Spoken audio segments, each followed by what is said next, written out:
नमस्कार मंडळी. तर आज आहे माझ्या वेट लॉस चॅलेंजचा 6वा दिवस. सकाळी उठून मस्त फ्रेश झाले आणि पहिल्यांदा ग्रीन टी घेतली. आज रविवार होता, त्याच्यामुळे नाश्त्यामध्ये मी एक ऑमलेट खाल्लं. त्याच्या अर्धा तासाने मस्त हा बिन साखरेचा चहा बनवला होता, तो घेतला.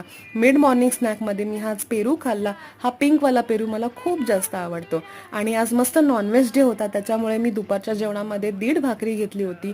कोलंबीची मस्त हे घट्ट ग्रेव्ही बनवली होती, ती घेतली. 2 मिडियम साईजचे पापलेट होते, जे फ्राय केले होते कमी तेलामध्ये, ते घेतले. सोबत लिंबू आणि कांदा सुद्धा होता. संध्याकाळी 5 वाजता बिनसाखरेचा चहा घेतला. त्याच्यानंतर 7 वाजता ग्रीन टी घेतली.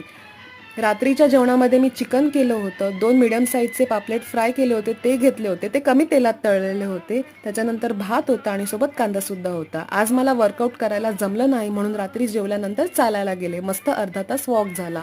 ह्याला मी वर्कआउट तर नाही म्हणणार, पण छान फिजिकल ऍक्टिव्हिटी झालेली आहे. तर असा होता आजचा माझा दिवस. Thank you so much for watching. Bye.